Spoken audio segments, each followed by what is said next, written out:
নমস্কার বন্ধুরা, তন্নিস কিচেনে আপনাদেরকে স্বাগত। আজ আমি বানিয়ে দেখাবো তালের বড়া রেসিপি। এই তালের বড়াটা কিভাবে বানালে আপনারা প্রথমবারই সফল হতে পারবেন সেটা আজকে আমি বলে দেব, এবং তালের মধ্যে কি কি উপকরণ দিলে আপনারা প্রথমবারই পারফেক্ট তালের বড়া বানাতে পারবেন সেটাও কিন্তু আমি দেখিয়ে দেব।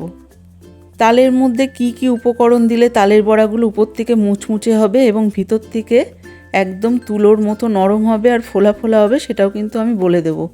এর জন্য সবার প্রথমে আমি একটা তাল এখানে পাল্প বার করে নিয়েছি। তালটা কিন্তু পাল্প বার করার জন্য খুব কম পরিমাণ জল দিয়ে এখানে বার করতে হবে, বেশি জল দিলে চলবে না। সবার প্রথমে আমি যে বাটিটায় চিনি নিয়েছি, এটা আমি 1 বাটি চিনি নিয়েছি। এই বাটিটারই 2 বাটি তালের পাল্প আমি এখানে নিয়েছি। 2 বাটি তালের পাল্পের জন্য আমি এখানে 1 বাটি পরিমাণ চিনি নিয়েছি এবং নিয়েছি 1 কাপ পরিমাণ সুজি আর চিনিটাকে আমি আগে প্রথমে ভালো করে তালের সাথে মেখে নেব। এই চিনিটা একটু গলতে সময় লাগবে, তাই আমি 10 থেকে 15 মিনিট চিনিটা মাখিয়ে এখানে রেখে দেব।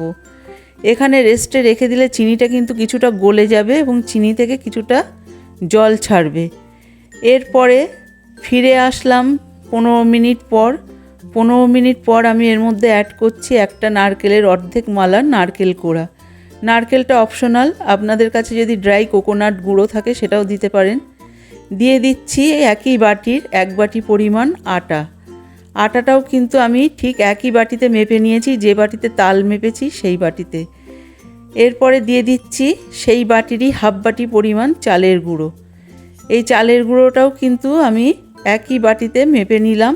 দিয়ে দিলাম 1/2 চা চামচ পরিমাণ নুন আর 1 চা চামচের 4 ভাগের 1 ভাগ খাওয়ার সোডা বা বেকিং সোডা। সব উপকরণগুলো আমি ভালো করে একসঙ্গে মিশিয়ে তালের সঙ্গে মেখে নেব, এবং তাল মাখাটা যাতে একটা চটচটে আঠালো টাইপের তৈরি হয় সেটাও কিন্তু দেখে নিতে হবে।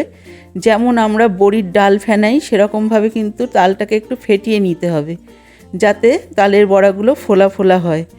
দেখুন ঠিক এরকম একটা চটচটে আঠালো ডো আমাদের দরকার।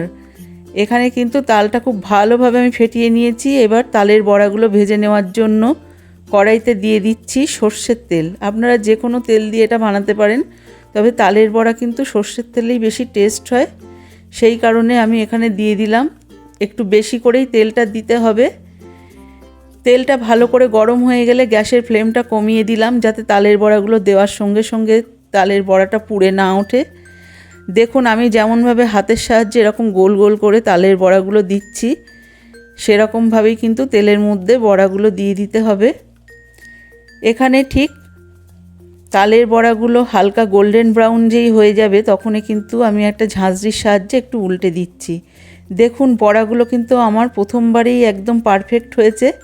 আপনাদের যদি দেখেন কড়াই দেওয়ার পরে বড়াগুলো কড়ার গায়ে আটকে যাচ্ছে বা ভেঙে যাচ্ছে, সেক্ষেত্রে একটু আটা বা ময়দা বা চালের গুঁড়ো দিয়ে আবারও একটু মেখে নেবেন। এখানে কিন্তু খুব বেশি শক্ত করে মেখে নিলে কিন্তু বড়াটা শক্ত হয়ে যেতে পারে, সেখানে কিন্তু আপনাদের লক্ষ্য রাখতে হবে। আমি যেমনভাবে মেখে নিয়েছি ঠিক তেমনভাবেই মেখে নেবেন। আর যেই বড়াগুলো হালকা গোল্ডেন ব্রাউন হয়ে যাবে তখনই কিন্তু গ্যাসের ফ্লেমটা একটু কমিয়ে দিয়ে তালগুলোকে গোল্ডেন ব্রাউন করে ভেজে তুলে নিতে হবে, এতে কিন্তু ভেতর থেকে খুব ভালো করে ভাজা হবে। আমার এই রেসিপিটা যদি ভালো লাগে অবশ্যই সাবস্ক্রাইব করবেন এবং লাইক দেবেন।